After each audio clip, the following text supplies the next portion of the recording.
acudió al médico para poder abortar, porque el hijo que iba a tener era el cuarto y la verdad es que las circunstancias económicas que le rodeaban pues no le daban para darle la mejor atención a su hijo. Una vez que llega el doctor se niega rotundamente y le dice: Dolores, de ninguna manera. No hay razón médica para que tú puedas abortar. Tienes 30 años y tu salud está en perfectas condiciones. Así es que no impide nada que tú puedas tener al bebé. Y termina diciéndole esto: ya verás, Dolores, que va a ser la alegría de tu casa. Y entonces el galeno visionó al bebé de esta manera, y te estoy hablando de la mamá de Cristiano Ronaldo.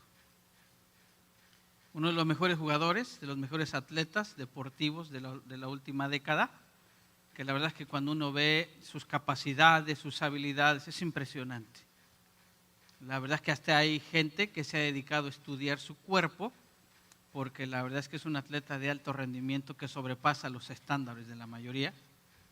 Por si no lo sabías, es un motivo de estudio de la ciencia deportiva. Imagínate, qué impresionante. Y estuvo a punto de ser abortada. Teresa Dion, al enterarse de que estaba embarazada, tenía más o menos como 23 años, ese embarazo no estaba dentro de sus planes y se quedó muy, muy afligida. Y le decía a la gente a su alrededor: aborta, no te preocupes, aborta, estás muy afligida. Entonces ella, confundida, acudió a un sacerdote y le dejó saber: sabes que estoy deseoso de abortar por estas razones. Y entonces le dijo: yo necesito que tú me digas si doy el paso hacia adelante, que si puedo abortar.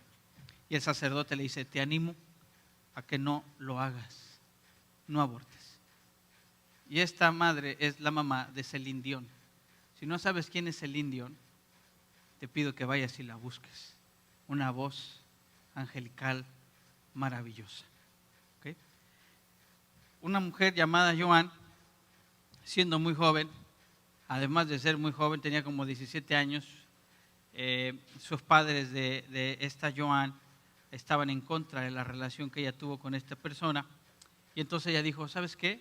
Ante este embarazo voy a decidir no interrumpirlo, no voy a abortar, pero lo que sí voy a hacer es, ese bebé que nazca, lo voy a dar en adopción.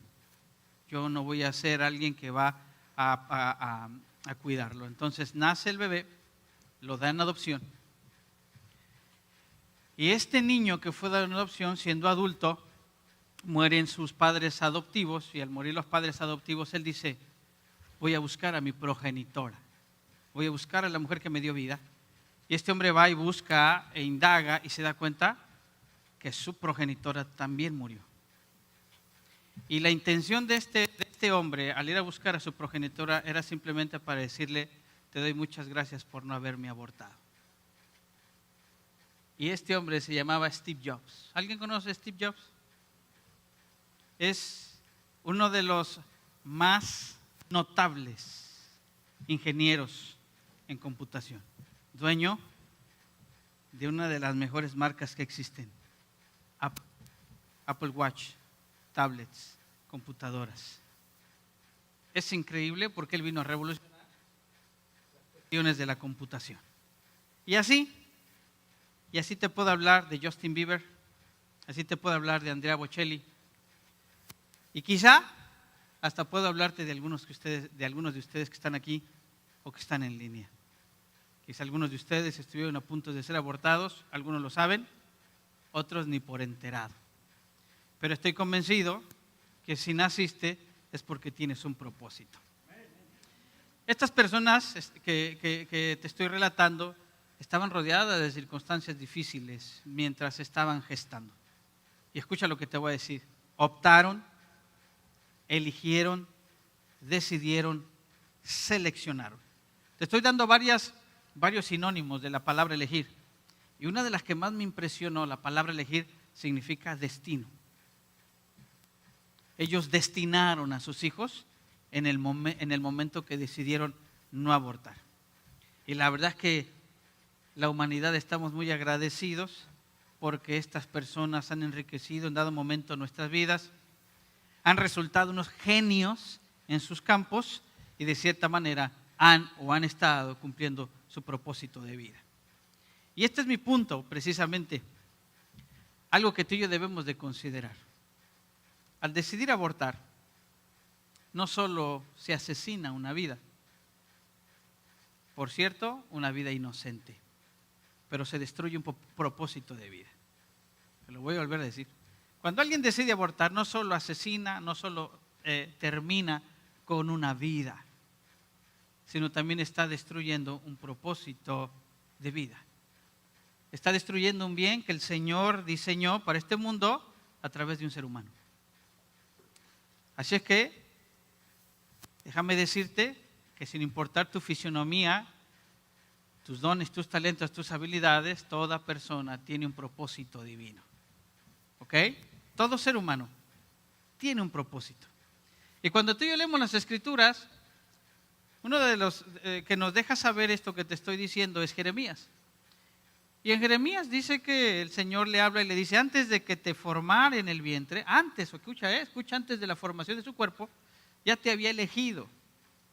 Antes que nacieras, ya te había apartado, te había nombrado por profeta a las naciones. En otras palabras, está hablando que no solamente era un ser humano también que tenía un propósito de vida. ¿Alguien está comprendiendo esto? Cuando tú ves la historia de Sansón, Manoa y su esposa eran estériles. Dios visita a través de un ángel a ellos y les deja saber, ¿sabes qué? Quiero regalarles un hijo. Y ese hijo llamado Sansón tiene un propósito de vida. Fíjate, todavía ni nacía, todavía ni siquiera se había embarazado y ya había un propósito de vida para él y le dice, va a ser el libertador de mi pueblo y va a destruir a los filisteos. ¿Sí? Alguien podría decir amén. Luego se lo traduzco. Mira, Sansón va a ser delantero del América y va a destruir a los demás equipos filisteos. ¿Ya ven cómo sí entendieron? Yo creo que la traducción del chilango habla hoy.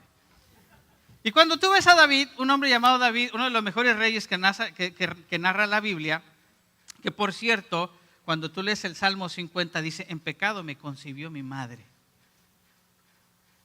Y cuando tú ves su historia de David, quizá era un hijo rechazado, quizá a lo mejor la mamá en su momento dijo, tú no puedes nacer porque eres un hijo bastardo. Entonces David dice, mira, en pecado me concibió mi madre e incluso yo soy rechazado. Y cuando tú ves la historia, resulta que mandan al profeta Samuel para elegir un rey y manda al papá en representación de sus hijos a todos menos al David. Y uno dice, oye, si a ti te dicen, ¿sabes qué? Donald Trump va a ir a visitar y quiere elegir a uno de tus hijos para que sea parte de su compañía. ¿Tú a quién escondías? ¿Escondías a alguno de tus hijos o al contrario le dicen, miren, estos son todos mis hijos? Y David, en el Salmo 103, él dice de la siguiente manera, tus ojos vieron mi cuerpo en gestación. Fíjate, él está entendiendo que la mirada de Dios estaba en él, en el vientre.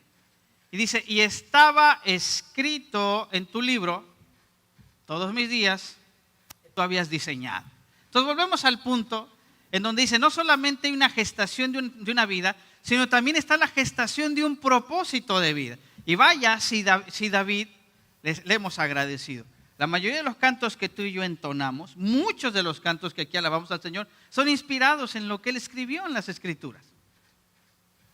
Y tú dices, ¿cómo es posible que un hombre de muchísimo tiempo atrás siga inspirándonos a nosotros para poder conectarnos con Dios? Y ya no se diga de Juan el Bautista. Juan el Bautista también es un hijo que viene de dos viejitos y antes de que se embarazara, el ángel le dice, mira, tu hijo va a ser grande delante del Señor, va a ser una persona que no tomará licor y estará lleno del Espíritu Santo antes de nacer. ¿Antes de qué? Y es increíble esta parte que nos deja saber que aún en el vientre de la madre, el producto, el bebé que está adentro, es un ser humano. Es un ser humano. De tal manera que incluso Dios ahí derrama cosas sobrenaturales. Y le dice, hará que muchos de la nación de Israel se vuelvan al Señor. Fíjate el propósito. Este Juan irá delante del Señor con su espíritu y el poder del profeta Elías para reconciliar a los padres con sus hijos. Escucha, y para que los rebeldes aprendan a obedecer. De ese modo, Juan preparará el camino del Señor. En otras palabras, todavía Juan, escucha, te lo digo, por favor, comprendamos esta parte. Todavía ni siquiera estaba concebido. Todavía no había la unión espermatozoide-óvulo y ya había un propósito de Dios para su vida.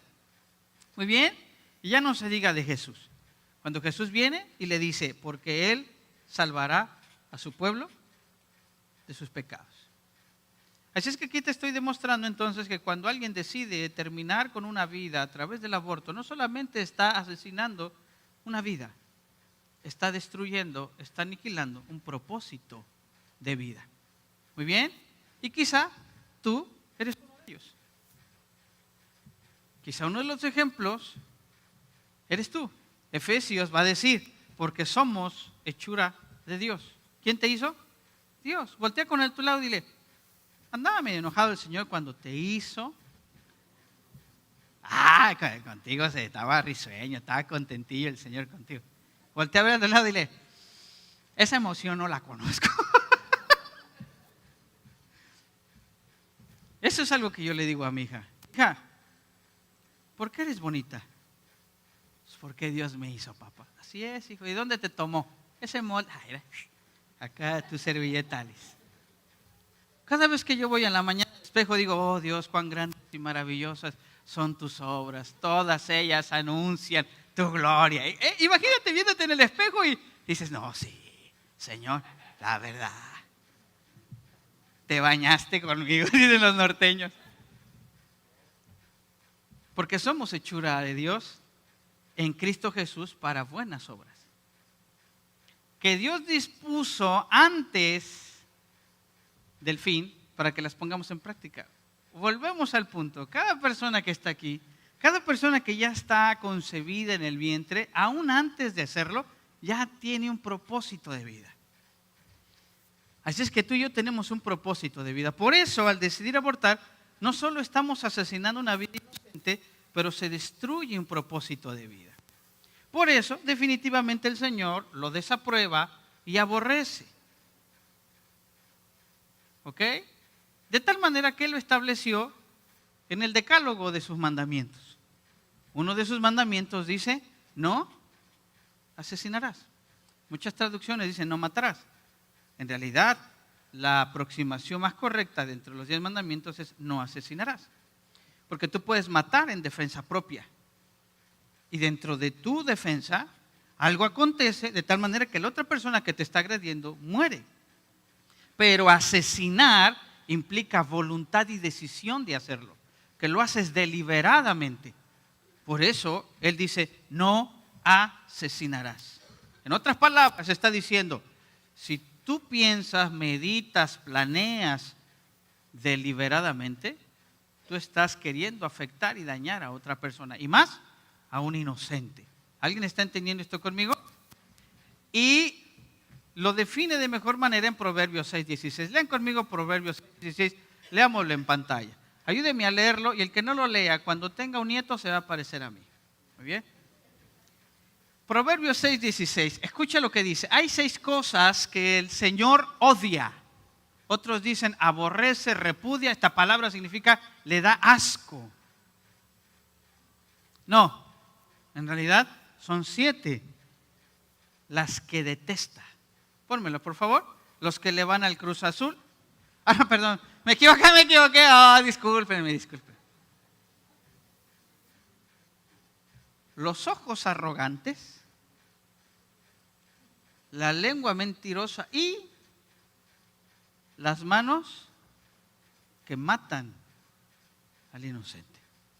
¿Por qué? El corazón que trama, que planea, que diseña el mal y los pies que corren a hacer lo malo. Así que, ¿cómo ves? Independientemente si las ideologías dicen que tú tienes derecho a abortar, independientemente de las leyes en tu país, en tu nación o en el estado donde vives, favorecen o lo aprueban, independientemente de ellos, escucha, el aborto es pecado. desaprobado por el Señor y demoníaco. ¿Por qué? Porque el aborto busca robar, matar y destruir. Muy bien. Preguntas hasta aquí les diría yo. Me gustaría decirte otra cosa, pero no lo es. Así es, ¿no? Ahora, en mi deseo de poderte comunicar lo que Dios quiere transmitirte, puse un tiempo de búsqueda del Señor y oré, Señor, yo creo que este tema ellos lo pueden indagar y hay personas que se dedican a esto, politólogos, sociólogos, genetistas, doctores. Ellos pueden escuchar de grandes eminencias, pero ¿qué tú quieres comunicarles a ellos? Y mientras yo estaba orando al Señor, Él hablaba a mi corazón y me decía, habla acerca de la injusticia. Y yo quiero comunicarte en esta hora lo que el Señor puso en mi corazón para dejártelo en tus manos. Cuando hablamos de injusticia, escucha, el aborto en sí mismo es algo muy lamentable, porque el aborto implica muerte y la muerte siempre es dolorosa, ¿no? Ahora escucha, en este acto siempre hay un sentir de injusticia, ya sea que el aborto sea natural y espontáneo, inducido y deliberado. Muchos de ustedes saben que yo soy licenciado en enfermería y obstetricia. Y la obstetricia implica lo que es el proceso de 40 días, el proceso de gestación, el proceso del embarazo y 40 días después. O sea, no desconozco nada físicamente al respecto. ¿Ok? Ahora escucha, hay dos tipos se clasifican de manera general el aborto en espontáneo o natural, y el otro es inducido o deliberado, que alguien lo provoca intencionalmente. Y en ambos casos siempre hay un sentido de injusticia. Y quiero dirigirme en estos momentos a aquellos que han experimentado un aborto espontáneo, un aborto no deseado, un aborto no planeado. Quiero dirigirme a esas mujeres y esos hombres que han vivido esta situación dolorosa, que parte el corazón. Quiero dirigirme a lo mejor tú que estás allá en línea, que sabes que lo has vivido, pero a lo mejor lo has guardado en secreto porque es doloroso, quizá penoso, o quizá algunos de los que están aquí, sean hombres o sean mujeres que lo han vivido, que lo han experimentado. Déjame decirte que quizá tú pensaste en tus adentros cuando te dijeron inminentemente no se va a poder desarrollar el bebé en tu vientre, necesita ser abortado. Y de repente esa lucha en la mente que dice así, de seguro algo hice mal. La mayoría de las personas que tienen ese momento de abortar, uno de los pensamientos más recurrentes es, de seguro fue por lo que hice. Escucha, quizá por eso estoy viviendo estas cosas lamentables. Y ese tipo de pensamientos vienen a atormentar, a condenar, a culpabilizar. Y muy adentro quizá pensaste y dijiste, Dios, esto es injusto. Procría mi bebé. Estamos casados. Lo deseamos. Nos ilusionamos porque empezamos a comprar que la ropita, que nos decimos el baby shower, que mostramos el sexo y muchas cosas así. Y entonces se queda ese sentimiento de injusticia y pérdida. Y déjame decirte de parte de Dios que no tienes por qué cargar ni vivir con ese sentir de injusticia. Y permíteme ilustrar. Cuando tú y yo vamos a Mateo capítulo 20, Jesús está enseñándoles de cómo se mueven las cosas en el reino de Dios. Él está diciendo, mira, déjame decirte qué sucede en el reino del cielo, en el reino de Dios. Entonces dice que Él es el Señor y dueño de una viña y que va a buscar personas para llamarlas a su viña, para que vengan a su propiedad. Y esa propiedad representa el territorio del Señor, representa el cielo, ¿ok? Escúchame. Y dice que sale y empieza a hablar de diferentes horarios a donde Él sale a buscar a personas para que vengan a su viña. Y una de ellas dice, y muy de mañana salió, Y después dice, y volvió a salir a las 9 de la mañana, volvió a salir a las 12 del día, volvió a salir a las 3 de la tarde y en la última ocasión que salió para llamar a alguien fueron las 5 de la tarde. Y las 5 de la tarde es una hora antes de terminar la jornada. Y cada uno de estos horarios representa la temporada de vida de las personas. Entonces cuando él dice, y muy de mañanas, dice, todavía no había salido el sol. Esa vida, esto representa a aquellos bebés que están en el vientre de la madre y no han visto la luz del día. Por eso una expresión cuando alguien nace, cuando da alumbramiento es dio a luz. Y aquí dice muy de mañana salió a buscar y lo llamó. Y después habla que fue a las 9 de la mañana. Y las 9 de la mañana para algunos era casi el inicio del día. Y podemos decir que es la etapa de la niñez. Y entonces que el Señor va y de repente también los niños vienen a su presencia.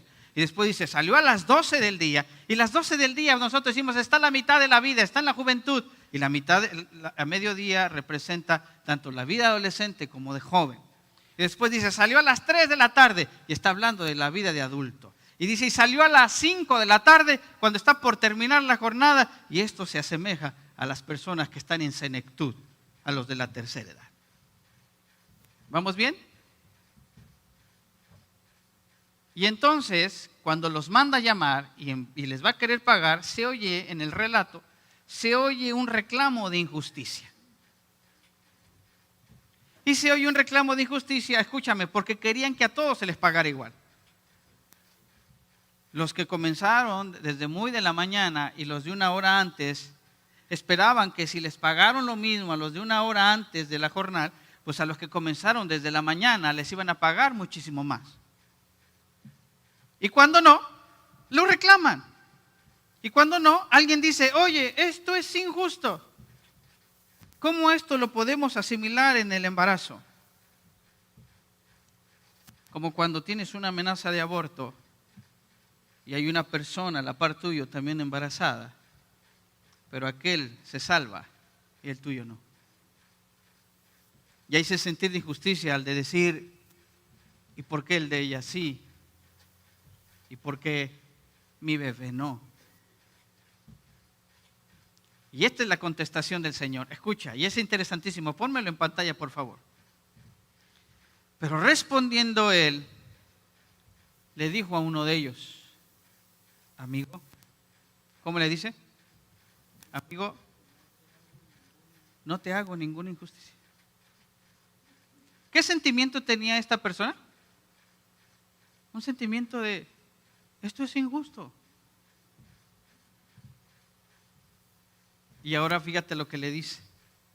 Versículo 15. ¿No me es lícito hacer lo que quiero con lo que es mío? ¿Cuántos de nosotros tenemos la expresión de los hijos no son nuestros, son prestados? Y aquí Dios le dice, mira, el bebé que estaba dentro de ti, si bien es cierto, tú eras el conducto por el cual iban a nacer, en realidad es mío. ¿En realidad qué? Es mío. Y entonces le está diciendo, entonces no me es permitido hacer con lo que es mío lo que yo quiero. Y después le dice, ¿o es tu ojo malo porque yo soy bueno? El sentimiento de injusticia siempre de otra manera va a poner en duda la bondad de Dios. Si Dios fuera tan bueno, entonces ¿por qué está permitiendo que mi bebé no nazca? Si fuera tan bueno, entonces ¿por qué a ella sí le ayuda y a mí no? ¿Qué? El 16 termina y dice, así los últimos serán primeros y los primeros últimos. ¿Sabes por qué Dios no es injusto? Porque Dios es bueno y no tiene nada contra ti. De tal manera que ante el reclamo, lo primero que le dice el Señor a esa persona es, amigo. ¿Cómo le dice? Amigo.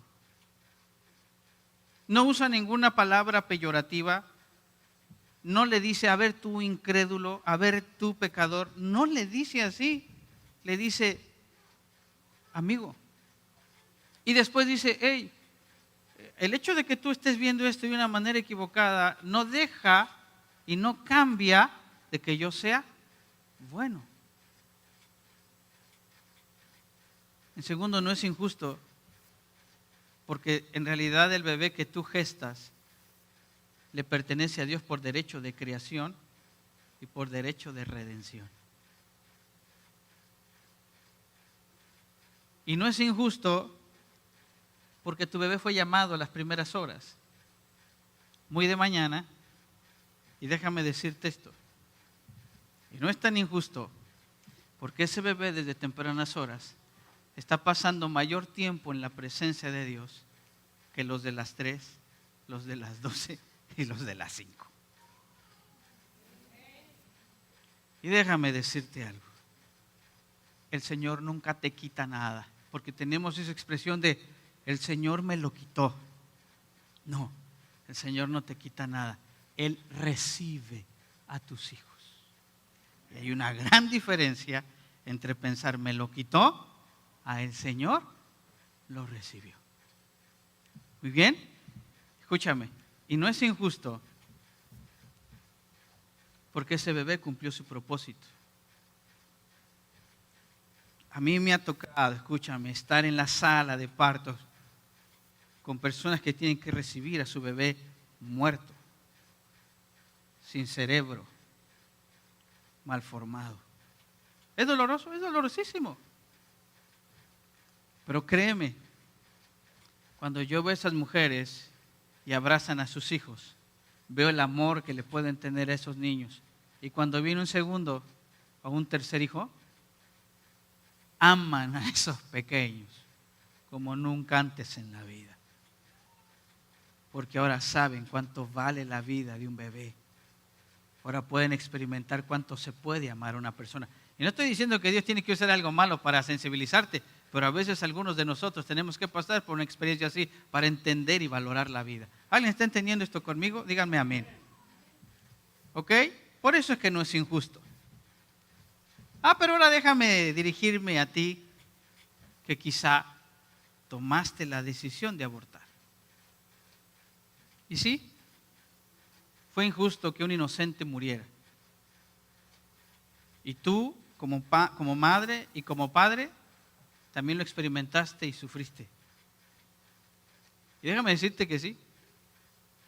Es un pecado, es condenable, es reprochable, pero el mismo Señor que dice que es pecado y que le desagrada, es el mismo Señor que te extiende sus brazos de amor y que decide recibirte para perdonarte y otorgarte la gracia y la misericordia que necesitas para ser libre de tal situación. Y si alguien está de acuerdo conmigo, de un amén, porque así es nuestro Dios. Si tú te arrepientes y reconoces tu error, el Señor te perdona. ¿Por qué? Porque las Escrituras dicen, donde hay pecado, donde abunda el pecado, sobreabunda la gracia. Ahora, no estoy diciendo que andes ahí de cascos ligeros, desenfrenada. Tú peca, al cabo Dios perdona, no importa. No te estoy diciendo eso. Te estoy diciendo que si tú hoy experimentas la gracia de Dios ante tal decisión, esa misma gracia que te perdona y te libera es la misma gracia que te capacita para no volver a hacerlo. Si te has arrepentido, entonces, escúchame, no creas la mentira de que quizá muchas de las cosas difíciles que estás viviendo son como consecuencia de... Me ha tocado ministrar juntamente con mi esposa a mujeres que decidieron hacerlo, que decidieron abortar. Y no saben cuánta condenación y culpabilidad cargan. Y no la sabes hasta que te abren su corazón. Y muchas de ellas están viviendo condenadas, acusadas, trastornadas, porque en la noche están pensando lo que hicieron. Y de repente les va mal, quizá por algunos azares del destino, por algunas cuestiones lógicas y naturales de las cosas, pero lo asimilan y lo asocian de me está yendo mal por esta acción que decidí tomar.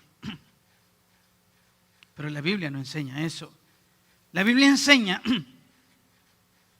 que el Señor no vino a condenar, sino vino a salvar. Y tienes que transmitirle a esta persona que si bien es cierto cometió un pecado y al momento de arrepentirse el Señor lo cubre con su perdón y con su gracia y ya no tiene por qué vivir condenada, acusada, atormentada. ¿Alguien está comprendiendo esto conmigo? Y no solo eso, escúchame. Puede vivir libre de condenación, puede vivir libre de culpabilidad y de condenación, así como el apóstol Pablo lo vivió. El apóstol Pablo era un hombre, dice, que favorecía los asesinatos.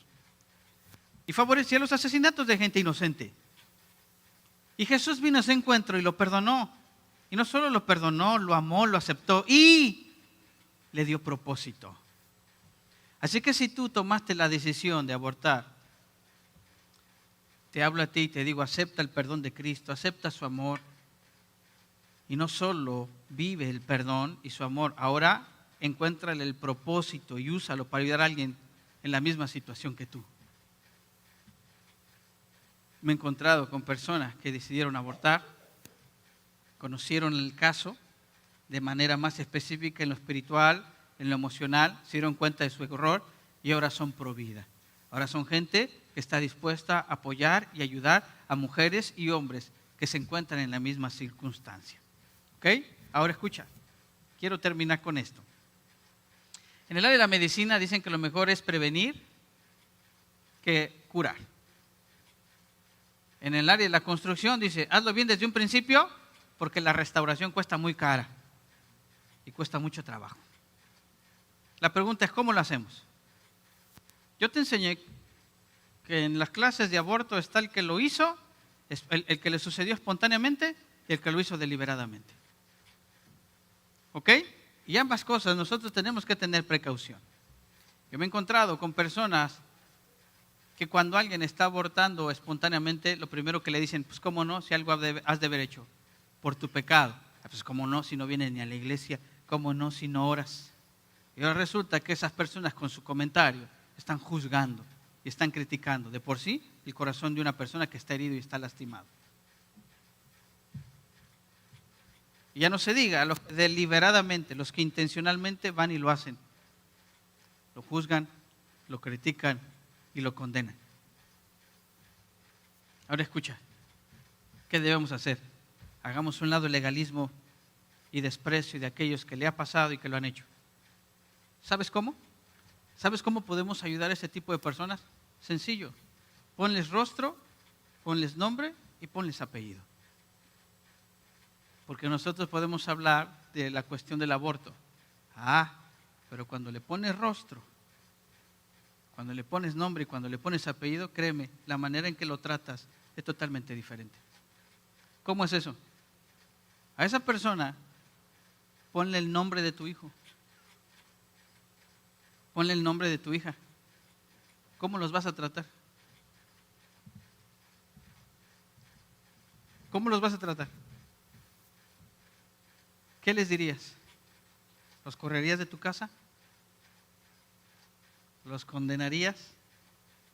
¿Los maldecirías? ¿O cómo los tratarías? ¿Qué si tu hija o hijo es quien quiere hacerlo? ¿Sabes qué, papá? Estoy embarazada. ¿Sabes qué, papá? Embaracé a tal y queremos abortar. ¿Qué harías? Yo he tenido esas pláticas con mi hija. ¿Por qué? Porque mi hija no está exenta de tomar una mala decisión. Y allí es donde tú dices, ¿de verdad? Aquí hay una pareja que tenemos mucha confianza y la hija de esta pareja me dijo, pues ya tiene noviecito, adolescencia. Y yo en mi pensar yo dije, yo no dejaría a mi hija. Y en ese diálogo que tuvimos me dijo, pastor, ¿qué haría usted si su hija le saldría ahorita adolescente, 13 años, que ella quiere tener novio? Y le dije, mi hija y yo hemos platicado al respecto. Y lo que yo le he dejado saber a mi hija es, mira, Esther, yo te amo. Y aquí se los he enseñado reiteradamente. Cotidianamente le digo a mi hija Esther y a mi hija Febe, y le digo, Febe, ¿sabes por qué te amo? Y al principio me decían que ellos se sentían que yo las amaba por lo que hacían. Porque me porto bien, porque obedezco. Pásale. Y ellas relacionaban el que yo les amara por lo que hacían. Y yo tuve que decirle, eso me agrada, eso me gusta, pero yo no te amo por lo que haces, yo te amo por quien eres. Eres mi hija, eres un diseño divino de Dios, Él te creó, Él te formó y eres perfecta y tienes un plan y un propósito. Yo te amo por quien eres, no por lo que haces. ¿Y sabes qué, hija? La Biblia dice que todos somos pecadores y me duele saber que tú lo eres. Generalmente el de todos somos pecadores me gustaría más aplicárselo a todos los demás, menos a Febe. Pero tengo que entrar en la realidad de que todos somos pecadores. Y dentro de esos todos incluye a Tete, a Febe y a Grace, por muy linda que sea. Y en ese pecado, alguna vez van a tomar una mala decisión. Y si una de esas malas decisiones que ella se alocó, se dejó llevar por las hormonas, por las feromonas, por la pasión del momento y le entró la pituitaria y ocluyó el hipotálamo. Por cierto, paréntesis, si quieres que recalibrar a tu hijo, dile, te voy a dar una recalibración cognitiva. Mole, un sapi aquí. Se ajustan las ideas. Cierro el paréntesis, le digo, igual un día quedas embarazada porque te alocaste, porque te dejaste llevar, o quizás hasta por presión y engaño. Eso no va a cambiar que te ame. Pero tú vas a vivir con las consecuencias y voy a caminar contigo en medio de estas circunstancias. Si eso te rompió el corazón en pedazos, me siento contigo y los juntamos. Y quizá tengo que llorar, pero salimos juntos de esto. Porque no es lo mismo decir aquellos que abortan, aquellos que por lo que viven están abortando. Espérate, ponle la cara de tu hija a ver si la tratas igual. Ponle la cara de tu hijo a ver si lo tratas igual. ¿Verdad que como que las cosas cambian? Pero por supuesto que cambian. Claro que sí. Y entonces el punto aquí es esa parte. Rompamos con ese legalismo. Destruyamos con ese rechazo, con ese juicio y con esa condenación. Por eso Jesús dijo, yo he venido a sanar los corazones rotos, los corazones quebrantados, a romper el yugo de opresión y de esclavitud. ¿Vamos entendiendo? Imagínate aquella persona que tomó esa decisión, en vez de recibir un rechazo, un reclamo, echades en cara, Él no me relacione contigo porque me contamino. Al contrario, digamos, lamentamos la decisión que hiciste, pero vamos a caminar esto. El Señor obra en tu vida, conoce la gracia y el favor de Dios y que esto cumpla su propósito en la vida y vamos para adelante. ¿Alguien está entendiendo esto conmigo? ¿Por qué? Porque es dolorosísimo un evento de este tipo. La aproximación más cerca que yo tengo personal, no porque no la haya tenido en el hospital, yo te comenté que he recibido a pequeños muertos, deformados, sin cerebro, sin vida. Es difícil, pero no son mis hijos, no son parientes cercanos. Y si así se siente feo, imagínate el cercano. Lo más cercano que yo viví a un aborto fue con Febe. Febe es la segunda de mis hijas. Mi esposa se embaraza después de 6 años y después de un diagnóstico de esterilidad. Bueno, necesito pedir uno de ADN, ¿no? ¿Cómo ven? 6 años. Bueno, es mi hija, amén. Se embaraza mi esposa, nos embarazamos y de repente empieza a salirle la sangre. Para muchos ver sangre es escandaloso. Verla vía transvaginal sabiendo que estás embarazado es un terror. Es espantoso. Y te estoy hablando de que no desconozco. pero verla en tu esposa, en tu hijo o hija, en tu bebé, te parte el corazón. Y viene el doctor y dice: amenaza de aborto, necesita reposo absoluto. Y entonces de ahí se va al reposo absoluto. Y aún en el reposo absoluto, cuando ella salía al baño, veíamos cómo chorreaba la sangre. ¿Qué crees que siente el corazón de un papá y de una mamá cuando ve eso? Solo lo saben aquellos que lo han vivido. Porque una cosa es verlo y otra cosa es experimentarlo de primera mano. Te rompe el corazón. Entonces en ese momento lo que hicimos es: regrésate a la cama, llamamos a Tete, mi hija mayor, y yo. Nos tomamos de la mano ahí y Tete se lo pidió al Señor. Tete le pidió: dame una hija. Imagínate la sensación y el pensamiento de una niña que le pidió a Dios una hija, y lo que está viendo es que quizás su hija, su hermana, salga antes de poder ser viable para vivir. Porque a veces no nos ponemos a pensar en esa parte, todo lo que envuelve una circunstancia de este tipo. Y entonces Tete, siendo una niña, mi esposa experimentando el dolor de que quizá el fruto de su vientre, que después de tanto tiempo concebimos y que nos habían dicho que yo era estéril, nos agarramos de la mano. Encerrados en el cuarto, le pedimos a Dios: Señor, si tú quieres regalarle una hermana a Tete, por favor, te pedimos que la conserves. Y mi esposa, con su conocimiento, dice: Señor, que se agarre, que no se salga, por favor, implántala. Y empezamos a clamar al Señor, con dolor, con sufrimiento, con lágrimas. Sí, vio. Ahora imagínate aquellos que han pedido al Señor y no sucedió. Te lo digo porque a mí me tocó 2 veces ir a enterrar a bebés de 7 meses de una misma pareja. Estamos contentos, llega la pareja a la iglesia, Dios las empieza a bendecir. Dentro de esa bendición quedan embarazados. Hace 7 años que no habían concebido, se embarazan y el embarazo se desarrolló. En ese conocer de esta pareja me dice: pastor, tenemos miedo. ¿Por qué? Porque hace 7 años nos embarazamos y en el 7º mes mi esposa abortó a nuestro primer hijo.